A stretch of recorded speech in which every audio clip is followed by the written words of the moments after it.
দুপুরের পর খেয়ে একটু বসেছি, তখন বাবা বললো একটু বাজার যাওয়ার জন্য। তো বাজারে যাওয়ার জন্য মানে একটু টুকিটাকি বাজার করার জন্যই আর কি। সে অসুস্থ, যেতে পারবে না। তো যে ওয়েদার, যেতে একদম ইচ্ছা করছিল না, প্রচুর ঠান্ডার যে বাতাস। যাই হোক, বলেছে যখন যেতেই হবে, আর বোন ছিল, দুজনে মিলে গিয়েছিলাম। আর গিয়ে আজকে আমার সাথে যা হলো সেটা আসলেই, যাই হোক, দোষটা তো আমারই না। তো ভিডিওটা শেষ পর্যন্ত দেখো, বুঝতে পারবা। এই যে যে পরিমাণ ঠান্ডা বাতাস ছিল, গিয়েই দেখছিলাম খুব একটা মাছ ছিল না, মাছের দোকান আর কি।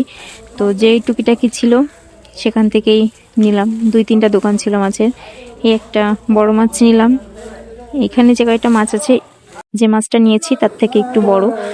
আর এই যে এই ছোট ছোট এই মাছগুলো নিয়েছিলাম। এই আর কি, অল্প মাছ কিনতে বলেছিল, সেই জন্যই।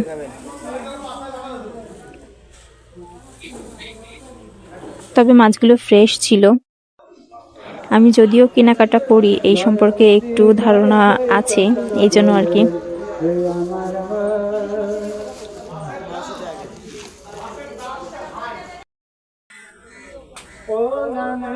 মাছ কেনার পর সবজির দোকানে চলে এলাম।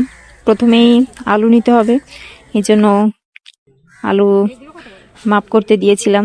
এই যে বেগুনগুলো দেখছিলাম, তো বেগুন তো সবাই খায় না, সবারই অ্যালার্জি। আমি আর মাই খাবো, এই জন্য একটাই নিয়েছিলাম। যদিও একটা ছিল, আর একটা নিলাম, এই আর কি।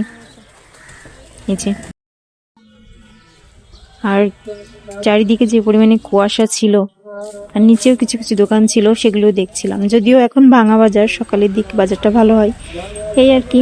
বাজার করে, ও হ্যাঁ, চিনিও নিয়েছিলাম, তো ওইটার ভিডিও করা হয়নি। আর এদিকে সময় 1 প্লেট ফুচকা নিয়ে দুইজনে খেলাম। ভাবলাম যেহেতু এসেছি সেহেতু ফুচকাটা খেয়েই যাই, সবসময় তো আর আসা হয় না। এই যে, আর এই যে ফিরছিলাম যখন, তখনও যদি বুঝতে পারতাম যে আমার সাথে এটা হবে, তখন আমি ব্যাগটা চেক করিনি, চিনিটাই আনিনি। ভিডিও করা হয়নি ওই বিষয়টা, চিনিটা আনিও নিয়ে আমাকে আবার যেতে হয়েছে। এই যে আবার যাচ্ছিলাম চিনি আনার জন্য। বাড়ি এসে ব্যাগটা খুলে সব দেখাতে গিয়ে দেখি চিনিটা নেই, এই জন্য আমাকে আবার যেতে হয়েছে। এই যে গিয়ে তারপরে আবার চিনিটা এনে দোকানে কিনে রেখেছিলাম,